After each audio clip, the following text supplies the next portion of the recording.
কাঁচা সর্ষের তেল।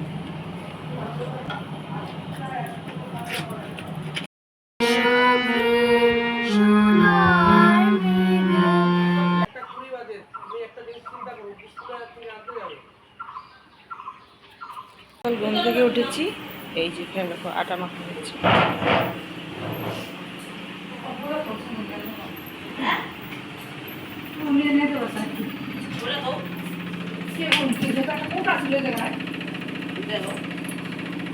স্টাইলেই তো আমাদের একজন পরোটা ভালোবাসে, মানে তাকে ওই যে সাইকেলের চাক্কার মতন কি করে দিতে হবে, বুঝছো?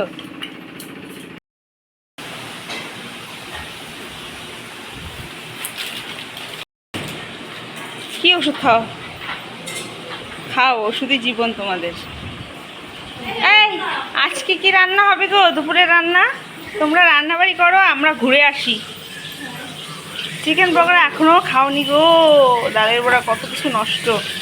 দেখো এখানে কি সুন্দর শাক, আর এখানে হবে গুঁড়ো মাছ দিয়ে ডাঁটা, আলু, বেগুন সব কিছু মিলিয়ে সুন্দর একটা চচ্চড়ি। আর এই যে দেখো মাছটা কত সুন্দর, বাপরে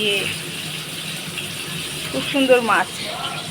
আর এই যে এখানে হচ্ছে ইলিশ মাছ, ইলিশ মাছ হবে, লাউ পাতা দিয়ে ভাপা হবে।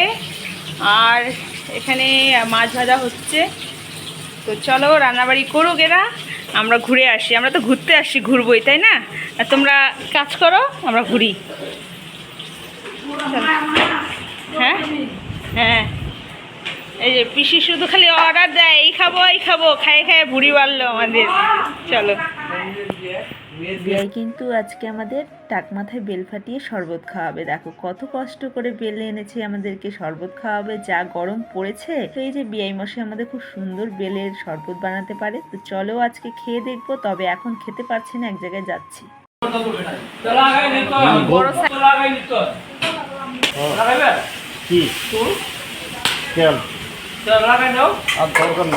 তোমার সাবান দিবে, শ্যাম্পু দিবে, আর কোনো প্রবলেম নেই। রাস্তায় হ্যাঁ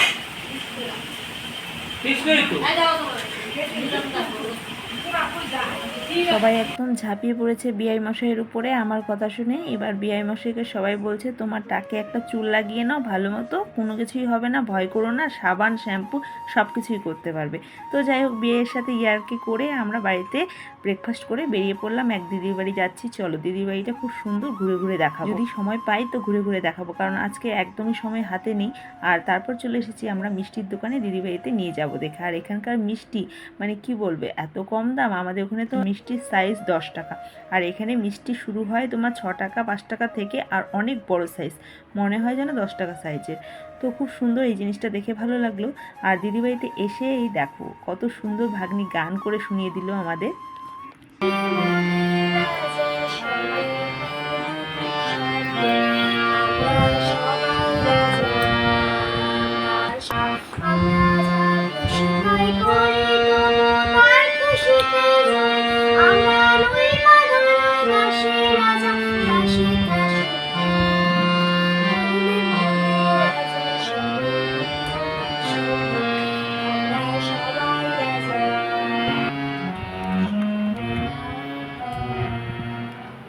এই তো হাতালি দাও, ক্ল্যাপ করো।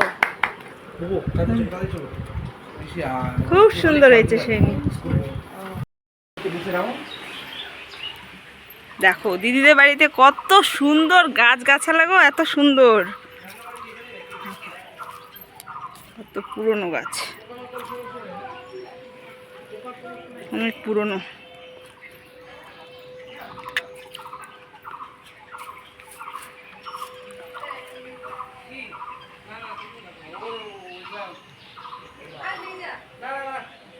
দেখো ছাদের থেকেই তেঁতুল পাড়ানো যায়।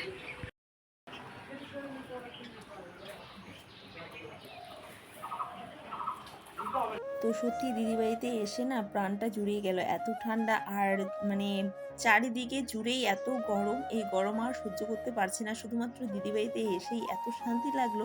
তবে কি বলতো, বেশিক্ষণ থাকতে পারলাম না, দিদি অনেক খাওয়ানোর চেষ্টা করেছে, সেটাও হলো না। তো নেক্সটে আরও আসবো চিন্তা ভাবনা রয়েছে, শুধুমাত্র দেখা করতে এসেছি। তো ছোট পিসির মেয়ের বাড়ি, তো যাই হোক আজকে চলে যাচ্ছি আমরা ঠাকুরনগর থেকে। তারপর আমরা বাড়ি চলে এসেছি। বাড়িতে এসে দুই বউ দেখো খুব সুন্দর রান্না করেছে, আর নতুন বউ কিন্তু অনেক কিছু রান্না করতে পারে, এর আগের ভিডিওতে তোমাদের বলেছি। তো আজকে কিছু স্পেশাল রান্না করেছে, সেগুলোই ট্রাই করে দেখবো, একদমই নতুন বউয়ের হাতে। তো চলো খাওয়া দাওয়া করি, কেমন হয়েছে অবশ্যই কমেন্টে জানাবো। আর প্রসেসগুলো তো খুবই সুন্দর, দেখেই মনে হচ্ছে খুব স্বাদ হবে। তো সেটা দেখছিলাম আর বলছিলাম। এটা একটা ভর্তা হবে, ভর্তাটা হচ্ছে স্পেশালি মাওঘাটের হচ্ছে ইলিশ ভর্তা। আমার ইচ্ছা ছিল বাংলাদেশে গেলে কখনো যদি যাই তখন হচ্ছে মাওঘাট গিয়ে এই ইলিশ ভর্তাটা খাবো। সবসময় আমি ইউটিউবে দেখতাম এই ভর্তার রেসিপিগুলো। যাই হোক মানে এটা একটা ভালো লাগা বা পছন্দের রেসিপি ছিল আমার কাছে, কিন্তু যা পরিস্থিতি তাতে করে মনে হচ্ছে না যে আমরা কখনো যেতে পারবো বলে বাংলাদেশে। তো আমার ছোট থেকেই শখ বা স্বপ্ন বলতে পারো বাংলাদেশ দেখার, কারণ যখন আমি বই পড়তাম তখন থেকেই একটা গ্রামের একটা আভাস আমার মনের মধ্যে ঘুরপাক করতো। এই যে ধনধান্যে পুষ্পে ভরা আমাদেরই বসুন্ধরা কবিতাটা আমার এখনো মুখস্থ রয়েছে ঝরঝরা।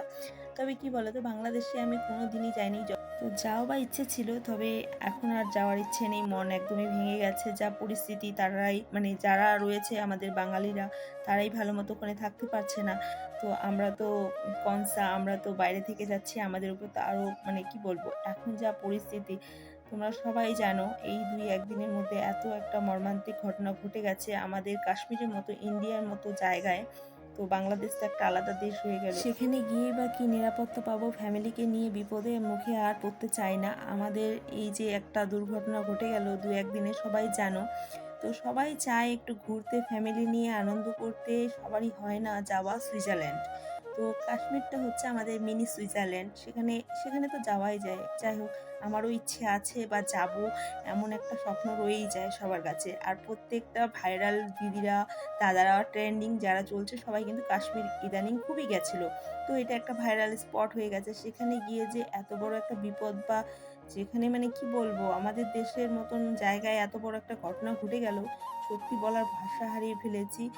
তো সত্যি তাদেরকে দেখে এই যে টিভি খুললেই মানে এমন ঘটনাগুলো দেখছি না, সত্যি আমার তো নিজেরই মন ভেঙে গেছে। 2-1 দিন থেকে তো আমি কোনো ভিডিও আপলোড করছি না, যার জন্য সত্যি আমার খুবই খারাপ লাগছে যে কি করে কি হয়ে গেল। তো বন্ধুরা, সত্যি কথা বলতে আমি বলার মানে ভাষা হারিয়ে ফেলেছি, আমি কিছু বলতে চাচ্ছি না।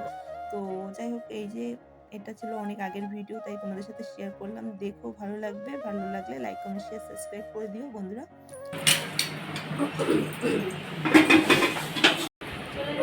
আমরা এখন চলে যাচ্ছি। এই যে ব্যাগ দেখো, কটা ব্যাগ আনছি গো, বেশি হয়েছে একটা।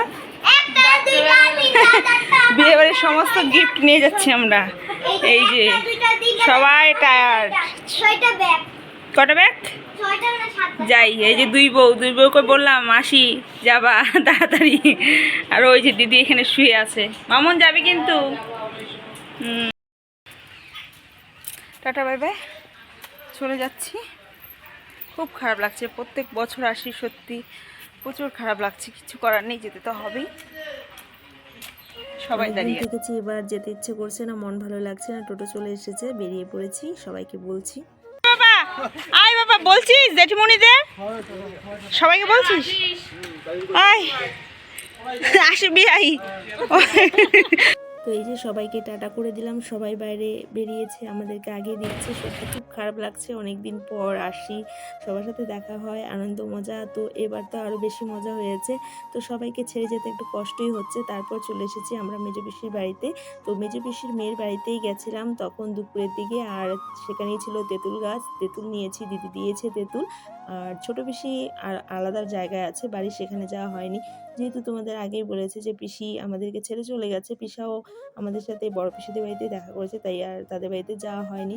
এখানে মেজো পিসির বাড়িতে দেখা করে নিলাম। আর মেজো পিসিকেই আমি ছোটো পিসি বলে ডাকি, তাই আগেই বলেছিলাম যে ছোটো পিসির মেয়ের বাড়িতে এসেছি। যাই হোক, তো ছোটো পিসির মানে মেজো পিসির বাড়ির থেকে বেরিয়ে কিন্তু এখানে একটা বড় দুর্গা মন্দির আছে, তো সেখানে পুজো হয়। আর এই যে দেখো, এটা হচ্ছে ঠাকুরনগর হাই স্কুল। যাই হোক, এখানে কিন্তু মেলাটা বসে, মানে ওই তোমার হচ্ছে ঠাকুরনগরের যে দাঙ্গার মেলাটা হয় সেটা।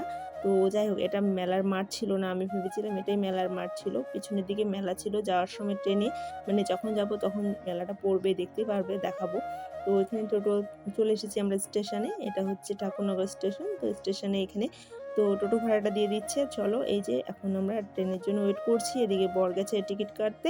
এখন যাব আমরা পায়রাডাঙ্গা। পায়রাডাঙ্গা যেতে হলে আমাদেরকে উল্টো যেতে হবে আর কি, যাবো হচ্ছে বনগাঁ, মানে উল্টো যেতে হবে।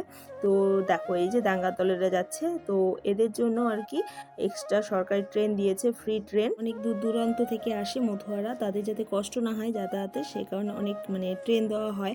তো এই ট্রেনে অনেক লোকেরাও এমনিতেও যায়, আমাদের শিলিগুড়ি থেকে অনেক লোকেরাই এসেছে, তারাও কিন্তু ওই ফ্রি ট্রেনেই গেছে, মানে মধুয়াদের জন্য সেটা ফ্রি থাকে একদমই। তো আমাদের এক বেয়াইও গেছে, কিন্তু অনেক কষ্ট করে গেছে। এই যে তোমাদের বলেছিলাম না মেলাটা ট্রেনের থেকে দেখা যায়, তো পেছনের দিকেই আর কি ট্রেন লাইন, তো এখান থেকেই কিন্তু পুরো মেলাটাকে দেখা যাচ্ছে। তো পিসিবাড়ি এখান থেকে সামনেই, আমরা এখন চাঁদপাড়া স্টেশনে যাব। আর চাঁদপাড়া স্টেশনে এসে কিন্তু আমার অনেক শখ ছিল যে আমি হচ্ছে পাশ থেকে ওই ভাইরাল দিদি আর কি কালিদি মিষ্টিদির হোটেলটা দেখব। এর আগে এসেছিলাম, তখনও কিন্তু আমরা খেতে পারিনি, তখন শুধুমাত্র রান্না হচ্ছিল। যাই হোক, মাংস খাওয়ার ইচ্ছে ছিল, তবে কি বলতো এর আগে এসে ঘুরে গেছি, এবারও কিন্তু আর আসা হয়নি। এবারে তো বিয়ে বিয়ে করতে করতেই আমাদের সময় চলে গেছে। এই যে এখনই কিন্তু মিষ্টিদির আর কালিদির হোটেলটা যাবে, মানে ক্রস করব। এই যে দেখছো স্লো করে দিয়েছি, কালিদি লেখা রয়েছে, কালিদির হোটেল। তো ভেবেছিলাম কাউকে দেখতে পাবো বাইরে, কিন্তু সেটাও হলো না। আমাকে দেখে হয়তো ভেগে দৌড়ে গেছে। দিদিভাইরা আমাকে খেতে দিল না, মানে খেতে পারলাম না দিদিভাইয়ের হোটেলে। যাই হোক, আমার ভাগ্য খারাপ, অনেকেই দেখি ভিডিও করে নিয়ে যায়, আমি আর সেই সুযোগটা পেলাম না। তো আমরা এখন চলে এসেছি বনগাঁতে। তো বনগাঁ স্টেশনে নেমে এখান থেকে আমরা অন্য ট্রেন ধরবো। অনেকটা কি বলবো, বাচ্চা নিয়ে না খুব ধকল। আর এই যে দেখো স্টেশনে এত পরিমাণে ভিড়, আমার মেয়ে আর বোন দাঁড়িয়ে আছে, বলেছি তোরা এখানেই দাঁড়িয়ে থাক, মানে একটু গেদিক গুদিক হলেই কিন্তু হারিয়ে যাবে, এখানে আর খুঁজে পাওয়ার মতন না, এতটাই ভিড় ছিল। কারণ দেখো বোনকে নিয়ে এসেছি, ওর কাছে ফোন ছিল না। এদিকে দেখো, এদিক থেকে ওদিকে হলে একবার যদি হারিয়ে যায়, কিছুই চেনে না, মানে আমি কি উত্তর দিব জানি না। নিজের মেয়ে যেমন তেমন, আমার এখন টেনশন এই যে বোনকে নিয়ে। সেই কারণে বলেছি তোরা এখানে দাঁড়িয়ে থাক, ভিড়টা কমবে তারপরেই আমরা যাব। তো আমরা এখান থেকে অন্য ট্রেনে যাব আমরা পায়রাডাঙ্গা। পায়রাডাঙ্গা দিদির বাড়ি, এর আগে এসেছিলাম অনেক আগে দোকানের জন্য কিছু মাল কিনতে। তো পায়রাডাঙ্গা থেকে শান্তিপুরটা অনেক সামনেই, তোমরা অনেকেই জানো হয়তো, কারণ আমি এসেছি, প্রথমবার এসেছিলাম তখন অনেক দিন আগে এসেছি, 8 বছর আগে, অনেকটা ভুলেও গেছি। যাই হোক, এখন তো রাত্রি অন্ধকার, আর ওই কিছু চিনতে পারছি না। আমরা কিন্তু দেখো ট্রেন থেকে নেমেও গেছি, ট্রেনে আর ভিডিও করিনি, যা পরিমাণে ভিড় ট্রেনগুলোতে, তো মানে দাঁড়িয়ে থাকার মতো না। আর আসার সময় জায়গাও পাইনি, প্রচুর ভিড় ছিল। আর কালকে যেহেতু ঈদ ছিল, মানে এই ভিডিওটা যেদিন আমরা দিদিবাড়িতে আসি সেদিন ঈদ ছিল, সে কারণে প্রচুর পরিমাণে ভিড় ছিল ট্রেনগুলোতে। তো দিদিবাড়িতে ঢুকেই কিন্তু জিম সেন্টার, জামাইবু জিম আছে, বড় জিম, তোমাদের জিমটা পরে ঘুরে ঘুরে দেখাবো। চলে এসেছি বাড়ি, আবার দেখা হচ্ছে খুব তাড়াতাড়ি অন্য কোনো ব্লগের সাথে। বন্ধুরা সুস্থ থেকো, ভালো থেকো, টাটা।